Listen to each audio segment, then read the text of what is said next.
తెలంగాణ ఉద్యమ సమయంలో బీఆర్ఎస్ ఏర్పాటు చేసిన తెలంగాణ తల్లి విగ్రహాలకు పూజలు పాలాభిషేకాలు చేసిన కాంగ్రెస్ నేతలే నేడు తల్లిని మార్చేస్తారని తీవ్రస్థాయిలో మండిపడ్డారు కూకట్పల్లి ఎమ్మెల్యే మాధవరం కృష్ణారావు.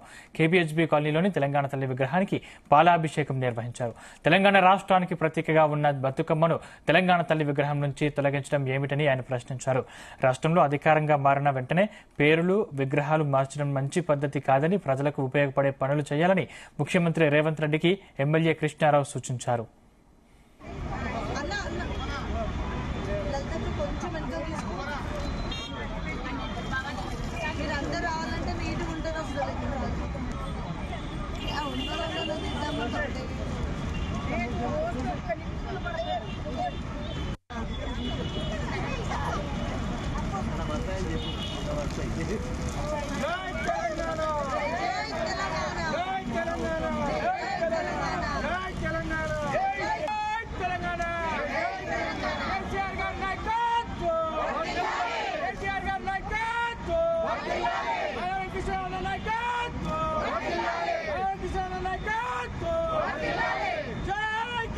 తెలంగాణ రాష్ట్రం ఏర్పడక ముందు కేసీఆర్ గారి నాయకత్వంలో 2007లోనే శిల్పీలంతా ఏకమై తెలంగాణ రాష్ట్రం ఏర్పడాలి,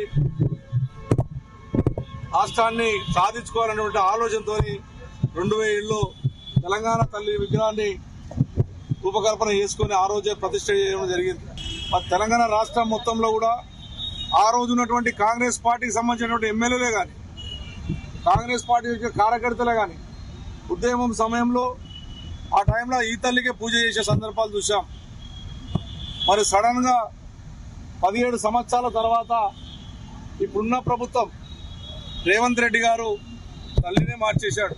తెలంగాణ రాష్ట్రంలో బతుకమ్మను చూసే పెద్ద ఎత్తుగా ఇతర దేశాలు ఆడుకునేటటువంటి పరిస్థితి తీసుకొచ్చాం. అటువంటి బతుకమ్మను మాయం చేశారు, కిరీటం తీసేశారు, తల్లిని మార్చేసి ఇంకో తల్లిని ఏర్పాటు చేశారు. ఈ రాష్ట్రానికి ప్రజల సేవ చేయాలి తప్ప గత ప్రభుత్వాలు చేసిన పేర్లు చేంజ్ చేసి కొత్త పేర్లు పెట్టడం అనేది ఈ దుర్మార్గమైనటువంటి ఆలోచన. తెలంగాణ రాష్ట్రం ఏర్పడక ముందు